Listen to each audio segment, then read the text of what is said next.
सबको आवाज सुनाई दे रही है? आप सुनने के लिए तैयार हो? तो एक बार जोरदार अपने लिए तालियां बजाओ।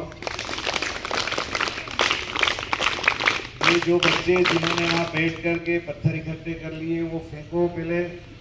हाँ, बहुत सारे ये सब कार्यक्रम चल रहा था, कुछ बच्चे पत्थर बीन बीन के इकट्ठा कर रहे हैं, छोटे छोटे, है ना, और ताली बजा रहे हैं तो पत्थर की मुट्ठी बजा बांध के बजा रहे हैं, है ना।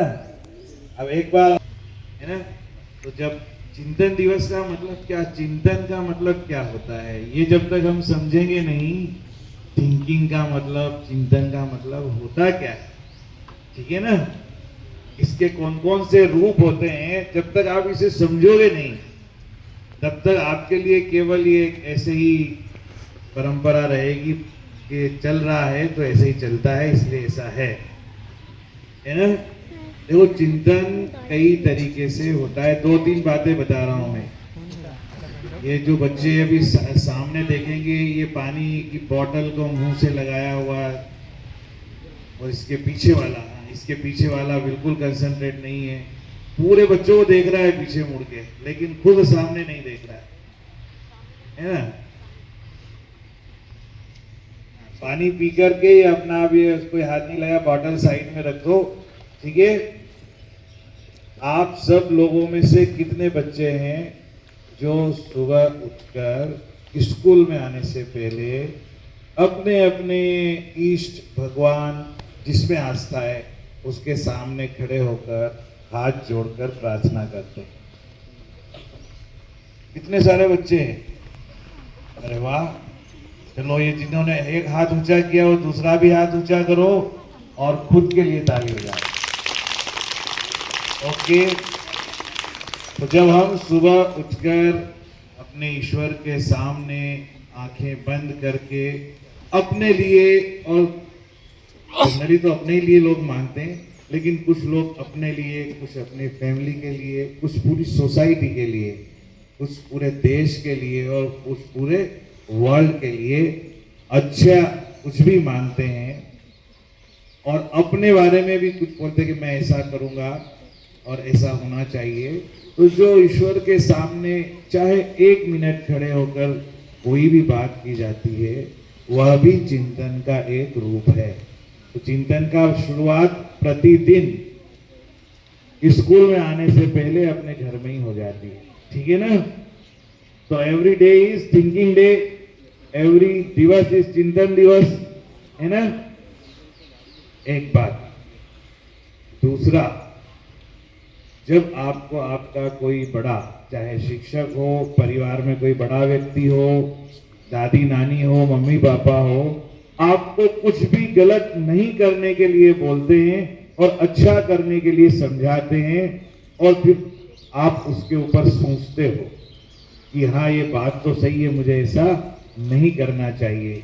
अगर आप ऐसा सही समझ करके, सोच करके फिर आप कुछ गलत नहीं करते हैं, तो वो भी आपके थिंकिंग का, आपके चिंतन का एक हिस्सा बन जाता है, ठीक है ना।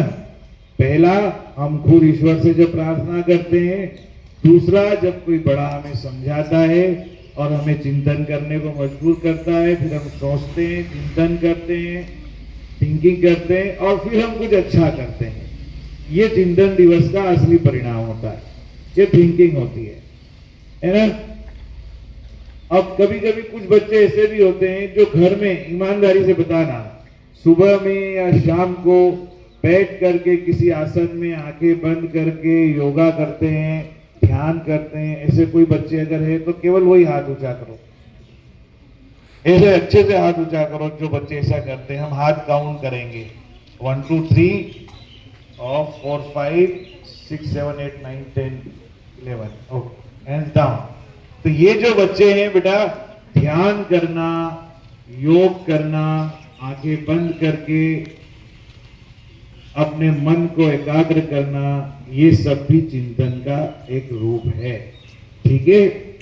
ऐसा करने से हमारा मन शांत होता है, ऊर्जावान होता है, और हमको गलत का सामना करने की शक्ति मिलती है और अच्छा काम करने की प्रेरणा मिलती है। ठीक है ना, अच्छी आदतें, अच्छा स्वभाव अपनाने की प्रेरणा मिलती है और हमारा मन एकाग्र होता है। ठीक है, ये भी एक प्रकार से हमारे चिंतन का रूप है। एक और चीज मैं बता रहा हूं तुम लोगों को, आप में से कितने बच्चे ऐसे हैं, ईमानदारी से बताना, ईमानदारी से बताना, कितने बच्चे ऐसे हैं जो किसी तकलीफ में दूसरे की मदद करते हैं? ईमानदारी से मदद लेते हैं, नहीं मदद करते हैं। Okay, hands down. एक बच्चा सो रहा है, उसको मालूम ही नहीं है मदद की क्या बात है, नींद आ रही है उसको। नींद आ गई बेटा आपको, तुम तो सबसे एक्टिव बच्चे हो, कोई बात नहीं। ये जो मैंने बताया ना, कोई भी दूसरों की मदद क्यों करता है? कोई कई बच्चे ऐसे होते हैं दूसरे की मदद ना करके दूसरे को परेशान भी करते हैं। कोई दूसरे की चाहे पेंसिल चुरा लेता है, और कोई दूसरे का पेन भी मिले, 1000 रुपया भी मिले, सोने चांदी का भी कोई आइटम मिले तो वो उसे लौटा देता है। ऐसे भी होते हैं। देखो, एक होता है कि 10 पैसा भी मिले, 1 रुपया का सिक्का भी मिले तो उठा लेगा, बताएगा नहीं।